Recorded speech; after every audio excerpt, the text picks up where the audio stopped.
What you are looking at is the telecommunications tower here in Lviv, Ukraine. And if the Russians come here, this will be amongst their very first targets. And that is because the Russians understand very well information warfare. In fact, they're extremely good at it. I would argue amongst the best in the world. You know, there's a reason why what we used to call disinformation campaigns or fake news was often referred to as a Potemkin village. Interestingly enough, that phrase came from Russia. Back in the 18th century, the Empress Catherine the Great had a lover, Potemkin, who, after the Russians had conquered Crimea, wanted to bring the Tsaress down to Crimea and show her that all is well and that she was very well loved. It wasn't true. So what Potemkin did was, all along the road that the Empress would come, he built facades, pretty little fake villages that he could drive the Empress through in her carriage and say how wonderful things were. But it was all manipulated. It was all falsehood. It was all representing the world not as it is, but as he intended his beloved Catherine to believe. And that was back in the 18th century. The Russians are experts at this. They know exactly what they're doing. There was a reason why, when Vladimir Putin came to power, one of the first things he did was take over any kind of independent media in Russia, even including a satirical program, Kukli, a kind of Russian spitting image for those of you who know the British puppet show that made fun of the great and the powerful. Well, Vladimir Putin couldn't abide by that, so Kukli was quickly taken off the air. There's a reason why, in this current environment, he has shut down the last two remaining even remotely independent media outlets, TV Rain or Dost, and also the institution that is Echo Moskva, a radio network heard throughout the country that would be equivalent to, not the same of course, but the closest equivalent would be an NPR. They don't always toe the Kremlin's party line, and so that was unacceptable.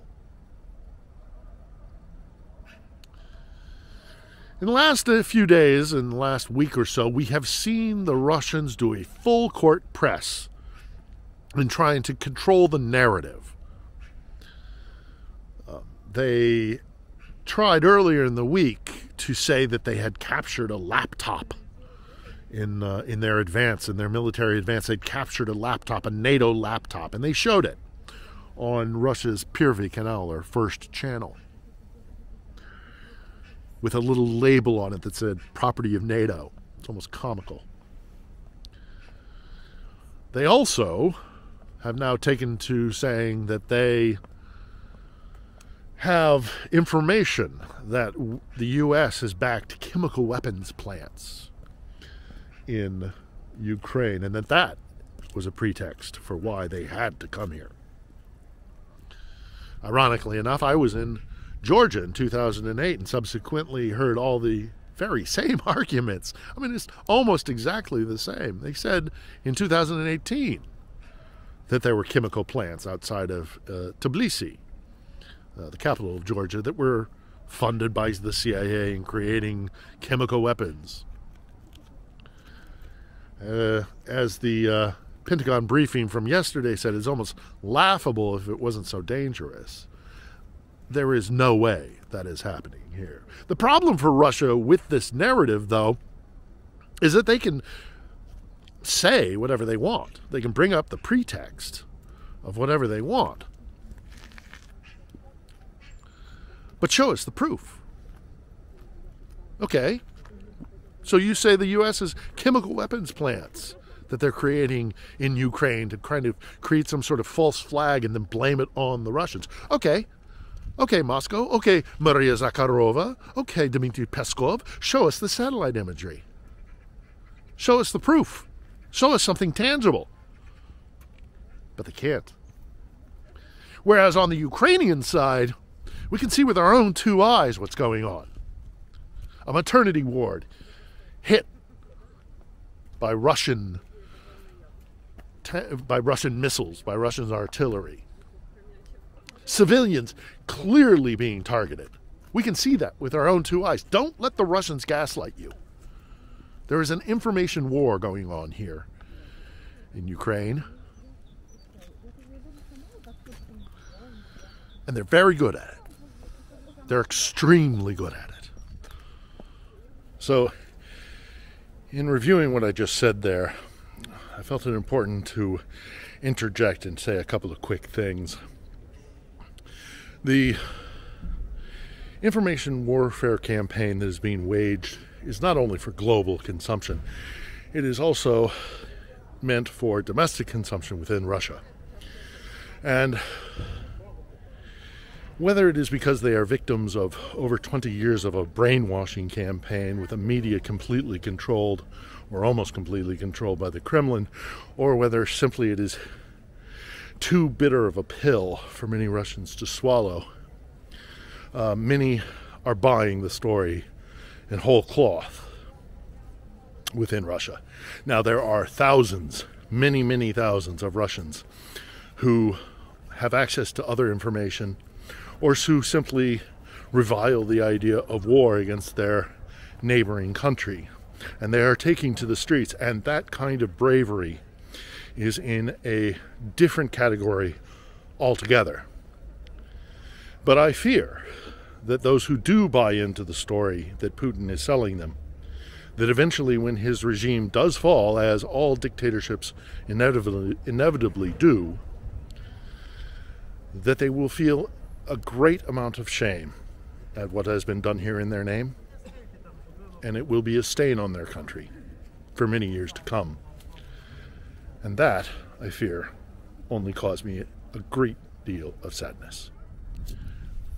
You know, there's a story from back in the day, back after the fall of the Soviet Union, when many of the records that were held by the KGB were basically opened. And it was interesting to note that they had actually created a story that AIDS was created by the CIA.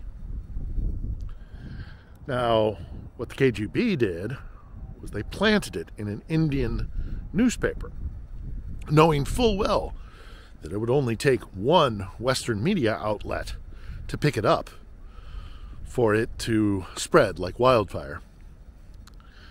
And actually, I still know a few conspiracy theorists who believe that's true. But it was a fabrication.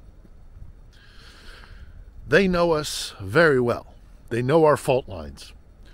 They know where we are most vulnerable to breaking the union that we have amongst ourselves. They're experts at it. And they're experts at it within their own country.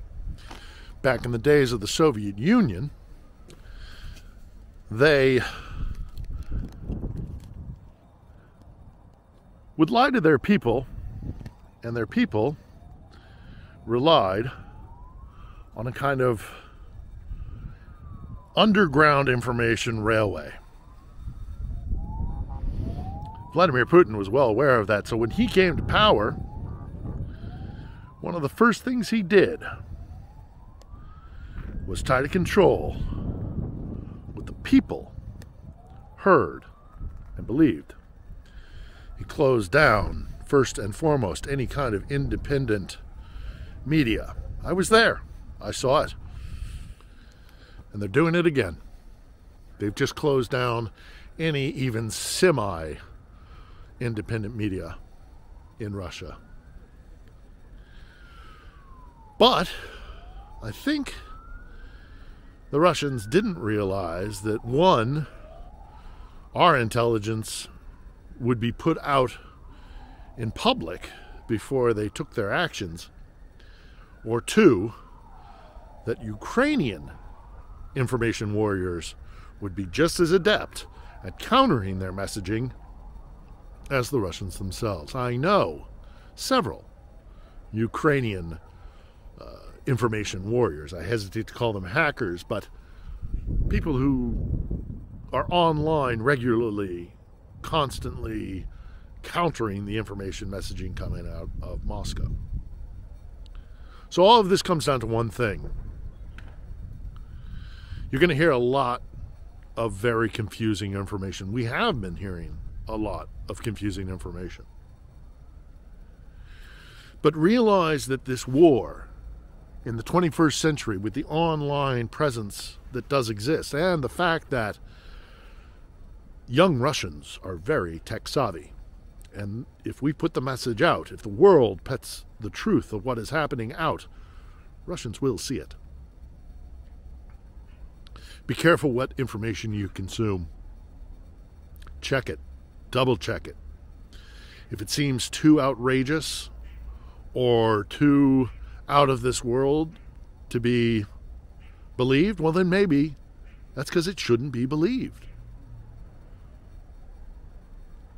The Russians have a long history of lying. Everything in the world that is wrong with the world, they place at our doorstep. And sometimes that's completely justified. I'm not saying by any stretch of the imagination that the American intelligence apparatus is always used for pure and good intentions. Don't get me wrong, I'm not naive. I've seen it. But the Russians are just as good at it as we are, sometimes even better. Be careful of the information you consume. Russia will try and confuse us. Russia will try and divide us. But it is now, more than ever, that we must be united. So double check what information you're getting. Make sure it comes from a reliable source. And no matter what the Russians put out or claim, until there is actual physical evidence, something that can be verified on the ground, take it with a grain of salt. Those videos of the maternity ward in Mariupol, those videos, those photographs of that family trying to escape that got hit by mortars, and we see the pictures of it, and we know that that was close support, so somebody had eyes on. Somebody knew that that was a family trying to escape, and they still attacked them. That's physical evidence. That's something we can look at and see with our own two eyes. Don't be gaslit. Don't fall for another Potemkin village. Understand, the Russians want to gaslight us. The Russians want us to be confused and not know who to support. But at the end of the day, these are the people we should support. These are the people who we know are fighting on the ground, trying to defend their country. That we know for sure. That we can see with our own two eyes. Those words, those messages from Ukrainians here on the ground, that we know is true. Whatever the Russians say, take it with some consideration and consider that what they're trying to do is justify the crimes that they're committing here. So once again, I will say, as I end these vlogs now with this tradition, Slava Ukrainie! Героям слава!